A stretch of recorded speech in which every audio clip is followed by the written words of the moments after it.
Chapter 12. Anna waits for news. Anna waited for some news about Mr. Reisman. She remembered Greta Gordon. The film star had visited the corner shop. Later there was news about her in a magazine. Mike Bailey had visited the corner shop too. Later there was a lot of news about him on TV. And now Mr. Reisman had visited the corner shop. Anna was waiting for some news about him. All three visitors had been special customers. They had all seen Dave.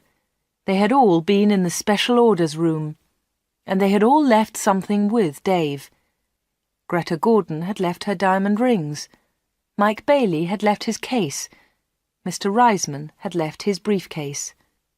Anna wanted to find out more about the three special customers. She thought about Mr. Reisman.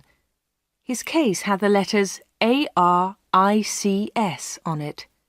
She understood AR, but what was ICS? Perhaps Mr. Reisman was a businessman and ICS was his company. Anna looked in the newspapers, but she didn't find anything about ICS. She read the magazines. She listened to the radio. She watched TV. But there was nothing about ICS. Anna heard nothing. She saw nothing. Then she had an idea. She decided to go to London and find Arthur Reisman. It was a Friday. Early in the morning she left a note for Dave. She took the note to the shop. "Dear Dave," it said, "sorry I can't come in today. I'm going to Lydney. I'm buying some things for my wedding. Anna." The note did not tell the truth, but Anna didn't care. Anna took a bus to Lydney and then caught a train to London. She got to Paddington Station at midday. She got off the train and looked for a telephone box. The telephones were near to the entrance to the station, but the boxes were all full. She stood and waited. Then Anna saw the letters ICS. There they were. They were on a huge advertisement. Anna had found the answer to her problem. International Computer Services, ICS. Perhaps that was Mr. Reisman's company. Soon one of the phone boxes was empty. Anna rang the number, 222-8959. "ICS, can I help you?" said a woman's voice. "Yes, please," said Anna. "I want to speak to Mr. Reisman, Mr. Arthur Reisman. I think he works at ICS." The woman laughed. "Works here? Yes, he does," she said. "He's the vice chairman of the company. Wait one moment, please. I'll get his secretary." Then there was another woman's voice on the phone. "Mr. Reisman's secretary, can I help you?" "Yes, please," said Anna. "I'd like to speak to Mr. Reisman." "Who's calling, please?" said the secretary. "Mr. Reisman doesn't know my name," Anna replied. "Is Mr. Reisman expecting your call?" the secretary asked.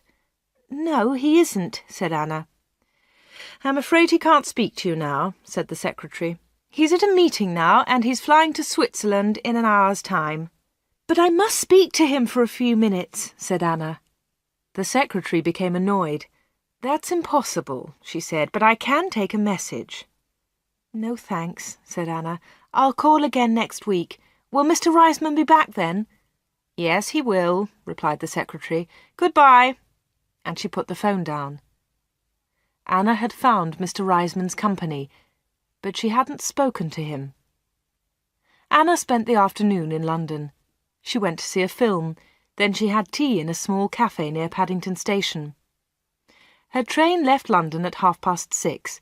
She bought an evening newspaper and got on the train. Anna was tired, but she felt happy. After a few minutes, she looked at her newspaper. Anna was waiting for some news. There it was, on the front page. "Private plane crash near London. 6 dead, all from ICS.